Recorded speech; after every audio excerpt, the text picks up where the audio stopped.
Lectura del Santo Evangelio según San Mateo. En aquel tiempo Jesús tomó consigo a Pedro, a Santiago y a su hermano Juan, y subió con ellos aparte a un monte alto. Se transfiguró delante de ellos y su rostro resplandecía como el sol, y sus vestidos se volvieron blancos como la luz. De repente se les aparecieron Moisés y Elías conversando con él. Pedro entonces tomó la palabra y dijo a Jesús: Señor, qué bueno es que estemos aquí. Si quieres haré 3 tiendas, una para ti, otra para Moisés y otra para Elías. Todavía estaba hablando cuando una nube luminosa los cubrió con su sombra. Y una voz desde la nube decía: Este es mi Hijo, el amado, en quien me complazco. Escuchadlo. Al oírlo, los discípulos cayeron de bruces llenos de espanto. Jesús se acercó y tocándolos les dijo: Levantaos, no temáis. Al alzar los ojos no vieron a nadie más que a Jesús solo. Cuando bajaban del monte, Jesús les mandó: No contéis a nadie la visión hasta que el Hijo del Hombre resucite de entre los muertos. Palabra del Señor. Gloria a ti, Señor Jesús.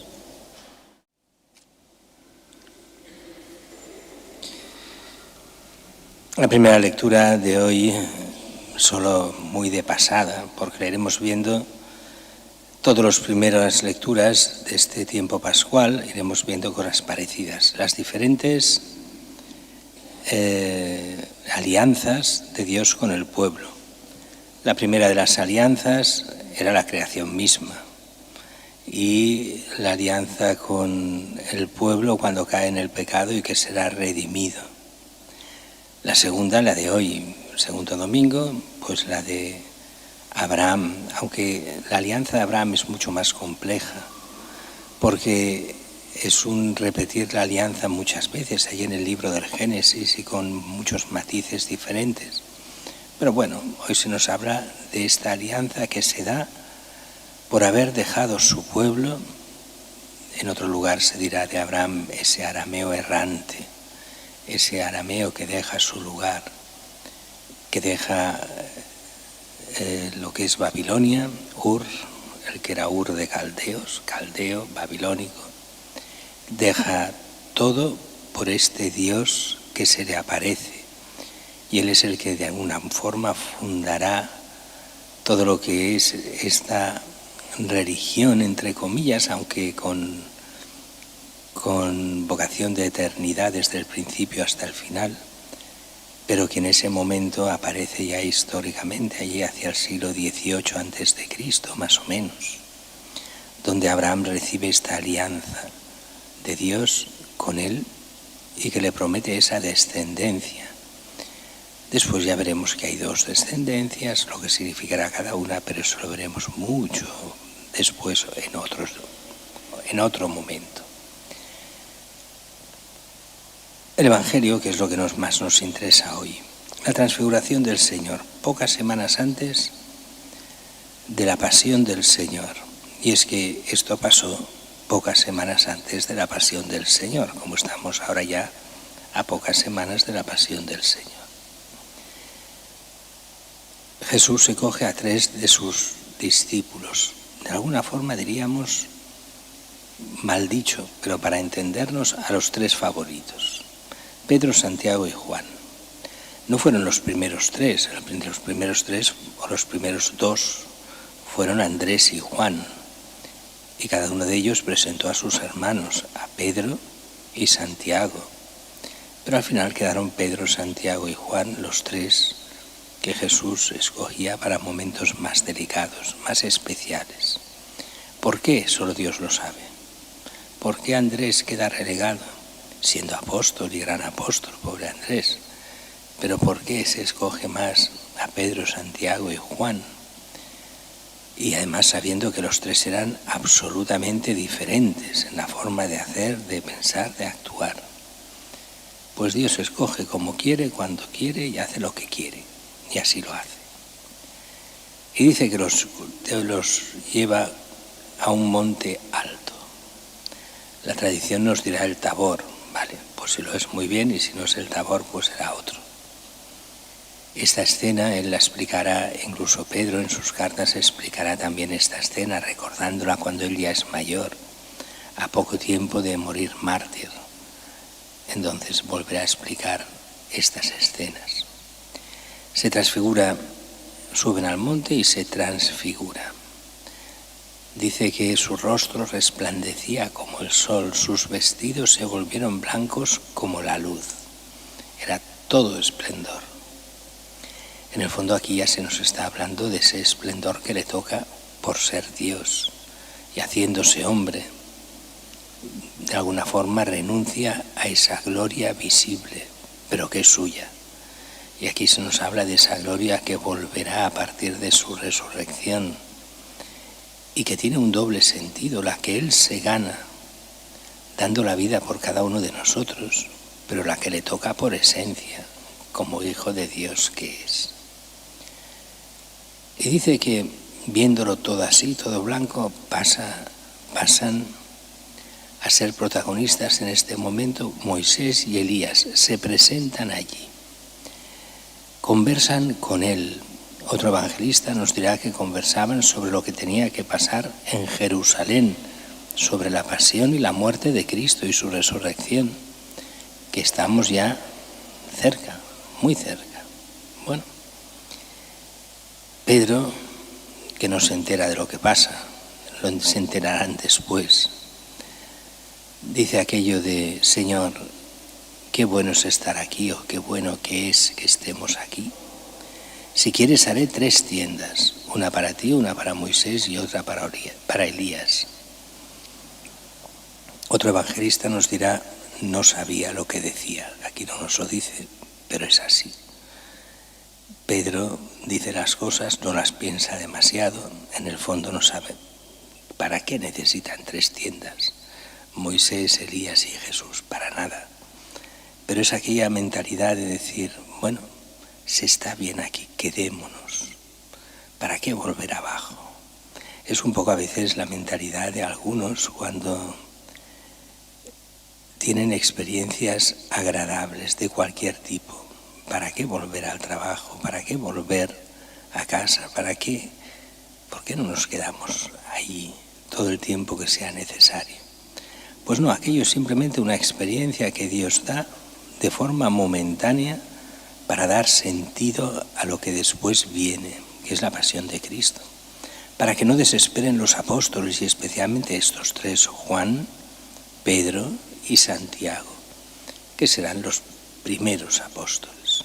Bueno, primeros en cuanto a lo que Dios quiere que sean. Esto, nos dirán algún padre de la Iglesia, también nos toca a nosotros. Cada cristiano que sea cristiano de verdad habrá tenido en su vida alguna experiencia de Dios. No que seamos grandes místicos, nadie de nosotros. Pero sí que el que se toma en serio a Cristo habrá tenido aquel momento especial, o en la oración, o en un momento en el que Dios ha actuado por lo que sea en su vida. A veces será un sentido de la presencia de Dios allí, otro será ver la providencia como realmente actúa y hace de forma impensable, pero tendrá experiencia de Dios. Estas experiencias son fundamentales para los cristianos, para cuando vienen los malos momentos. Esta experiencia de la glorificación del Señor es indispensable para Pedro, Santiago y Juan. Porque cuando vino la pasión, entendieron bien que la pasión no era mala suerte. Mira, el hombre es tan malo y ante la bondad de Jesús, pues van y lo matan. No, que eso ya estaba en el proyecto de Cristo. Que a Jesús no lo matan, se da Él a la muerte. Que Jesús es aquel que ha venido a morir por nosotros. No solo a morir, también a ser el camino, a ser la verdad, a ser el que nos lleva hacia la vida eterna. Pero que eso es voluntad de Dios, no va como diciendo: mira, Dios tiene un proyecto y ha salido todo mal y los romanos han matado a Jesús. ¡Qué desgracia! No va por ahí, va todo al revés. Jesucristo ha enseñado lo que tenía que enseñar, ha fundado su iglesia, nos lo ha dado todo, nos da la gracia, nos prepara para que llegue el Espíritu Santo a formar la iglesia del todo y da la vida en la peor de las muertes por cada uno de nosotros. Esa pasión y muerte de Cristo que es lo más atroz que se pueda ver. Y a partir de ahí, la resurrección y la salvación eterna. Eso es voluntad de Dios.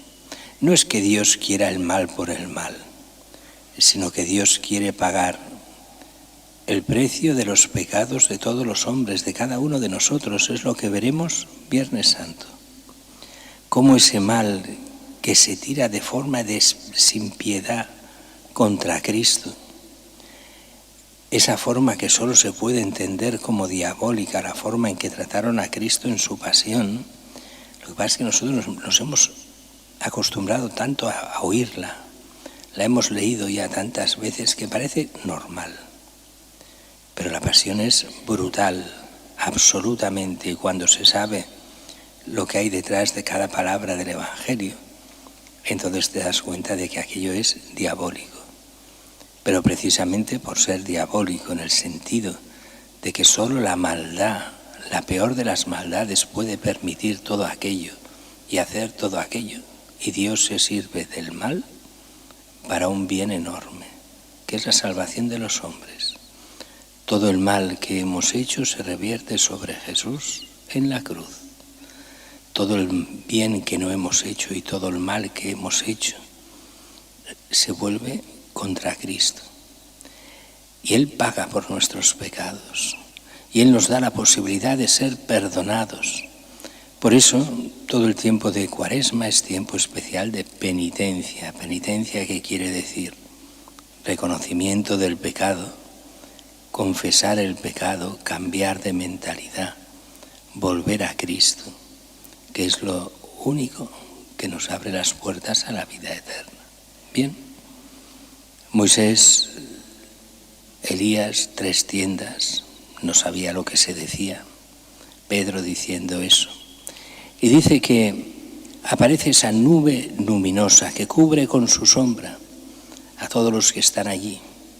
Desaparecen en ese momento Moisés y Elías, toda la atención se va hacia la nube luminosa. Recordemos que la nube en el Antiguo Testamento es siempre el signo de la presencia de Dios. Bueno, siempre no, muchas veces. Lo es, por ejemplo, allí en el Antiguo Testamento, la nube que acompañaba al pueblo de Israel en el desierto, que subía y bajaba, que iluminaba de noche, que entraba y se posaba sobre el Santo de los Santos, sobre el Arca de la Alianza, y era el signo de la presencia de Dios. O aquella nube que se ponía sobre el Sinaí y que hablaba Dios desde la nube en el Sinaí y que aterrorizaba a la gente y decían a Moisés que no nos hable a nosotros, que te hable solo a ti, ves tú y habla con él, pero que no nos diga a nosotros nada de forma directa, que te lo diga a ti. Bien, ese Moisés representaba toda la ley de Dios que se nos da en Moisés. Elías era el gran profeta de la restauración.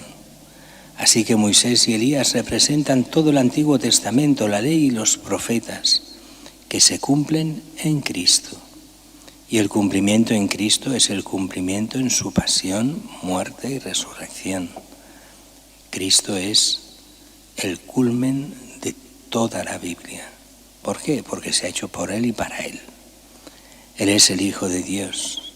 Solo en Él tiene sentido todo lo que ha pasado en el pueblo de Israel desde el principio, desde la creación hasta el fin del mundo. Porque Él es el Señor y Creador de todas las cosas. Solo en Él está la salvación. No hay nadie que salve, sino Cristo mismo. Y entonces se entiende esa nube, la voz del Padre. Este es mi Hijo, el amado, en quien me complazco. Escuchadlo. Y aquí nos recuerda esa voz del Padre que solo habla 2 veces en el Nuevo Testamento. La primera, en el bautizo de Jesús. Este es mi Hijo, en quien me complazco. Y ahora este es mi Hijo, el amado. Y con esta orden, escuchadle.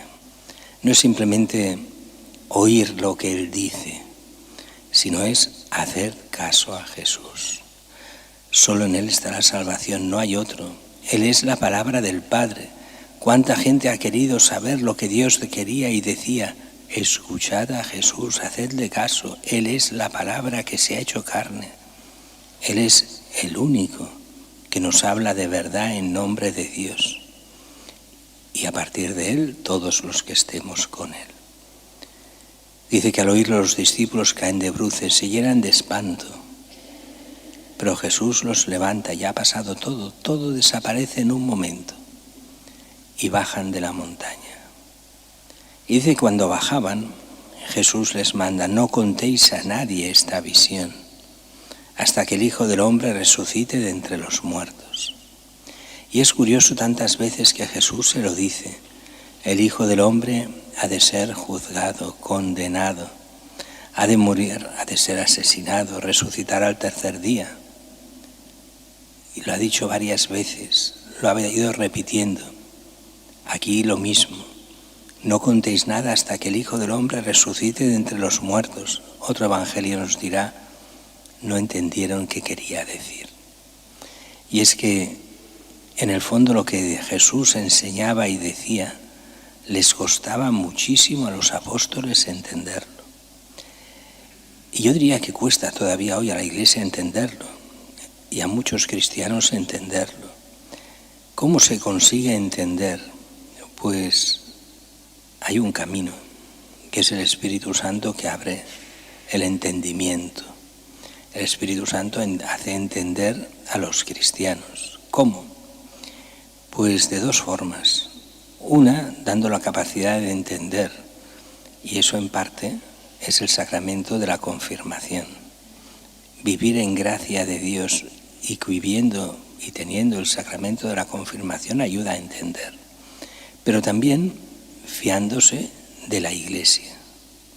Hoy sabéis bien que en el mundo cristiano, que ha cogido tanto del mundo pagano quiere decir del mundo pseudocientífico en el que vivimos desde el siglo, sobre todo el XIX y XX, con esa mentalidad de los ateos que nos quieren dar esa visión agnóstica del mundo o atea del mundo, con la cual nos han metido en la cabeza que no nos podemos fiar de Cristo.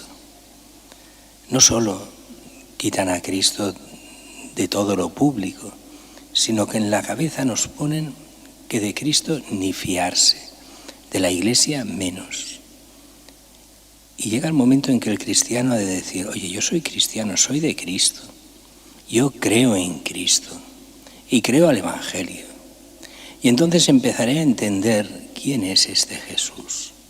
Empezaré a entender qué es lo que ha enseñado. Empezaré a entender qué es lo que nos pide y lo que es lo que pide a cada uno de nosotros. Y es vivir en serio el camino de santidad para llegar a la Pascua convertidos, para vivir en cristiano nuestra vida y después de esta vivir la vida eterna.